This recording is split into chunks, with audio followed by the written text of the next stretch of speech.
Hey guys, Dylan McSwaggin here, and today I'm going to be doing a Q&A. I did do one of these a little while ago, but I'm going to be doing this sort of a new series because that series sort of fizzled out and died quite quickly, but this series I want to continue on and do a few episodes, maybe even a whole full-length series. I don't know, let's just see how this episode goes and how the next one goes, then we'll go from there, I guess. So I asked questions on my Discord server. If you want to join my Discord server, a link to that will be in the description below. With that said, let's get into this. So the first question I got asked is, when did this channel start? Now, I've been doing YouTube for a lot longer than what I have been with this channel because my old channel, I used to do gaming on that one, and then it's sort of security errors and stuff like that, so I had to delete that channel and then start a new channel on the one I have now. And the one I have now, I started on the 25th of August 2015, so a couple years ago now. And since then, I've used to do gaming videos and then stuff like that. And then a couple months ago, about a year ago or so, I released Judge Dredd versus RoboCop. And then since then, I've just been doing comic videos and movie videos and everything like that. And I think my channel's gone a lot better, and I'm enjoying my content, making my content a lot more, and I can sort of be more creative with that. The next question's coming in is, who has the most interesting backstory in Marvel and DC? Okay, so for Marvel, I'd probably say Sentry has the best backstory for that.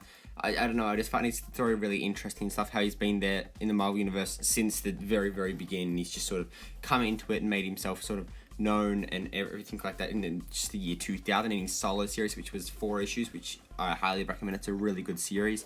And for DC, I think Bane has the most interesting backstory for that, just because Bane's backstory is really interesting, like born inside of the walls of a prison, grew up there, toned his body and stuff, and to make himself into this ultimate sort of strength machine and sort of like tank, I guess, and metaphoric tank, and sort of went to Gotham to do that.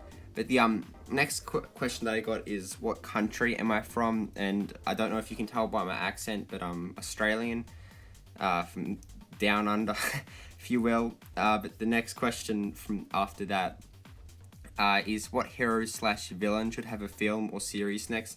Now this question is a little bit hard to do, I guess, for me, because there's lots of different things we could do. But for DC, definitely Lobo. I really want a Lobo movie, even if he's not necessarily in a movie, and even if he just is in a villain for a movie or something like that. But the other character I would like to have is probably Martian Manhunter, a big shot at the big screen, which is what I really like.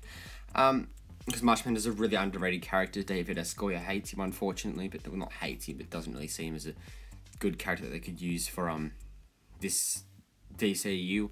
But for Marvel, I don't know. I'll probably have to go with Sentry again, just because Sentry is such an amazing character, and I want him to sort of get the attention that he deserves. The character definitely is well deserving of a solo movie. Even though not many people like the character, I really do like the character, and I think he definitely deserves a solo movie there. Valiant Universe, I'd love to see that in a movie franchise as well. But the next and final question that I have is my thoughts on upcoming movies such as Black Panther, Avengers Infinity War, etc. Black Panther, it looks good so far. As the day I'm recording this, I haven't seen it, or it hasn't even released. It's about 2 weeks off releasing from the day I'm recording this, just over 2 weeks from recording this. So it's hasn't released yet as of me recording this. It might by the time I upload it, but I'm really hyped for it. It looks really, really well done. They seem to be staying true to the character, making the character seem like this really cool action sort of star in the movie, which I really, really like. And it's also staying true to the comics, which I do like. It'd be interesting to see how the comics sort of take a play in the Marvel whole universe going forwards, and how the comic accuracy is with that. Avengers Infinity War, with that, everyone's hyped for that. I don't think I can oversay how much hype I have for that. But Venom, Aquaman I'm really hyped for. One of my most hyped movies of the year.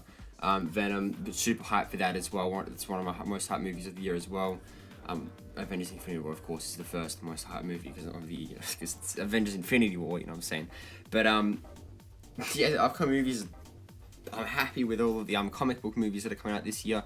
Other comic book movies that I'm not that I'm excited for, probably the top one that's not a comic book movie is Rampage. Now, I'm a big fan of the arcade game Rampage. It's really fun. I've played it tons before, not actually on an arcade machine, of course, but because that's a little way back before me.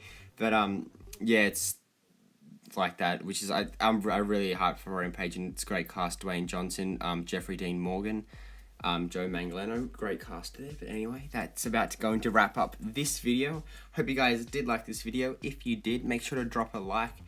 And also comment down below any questions or anything you want to. Most likely questions though, because I would like to further this series in the future. But the next episode I'm going to do is 100 questions that people don't usually ask, and I'm going to be going through and answering those 100 questions in a video. And also make sure to subscribe, and with that said, I'll see you guys next video. Bye.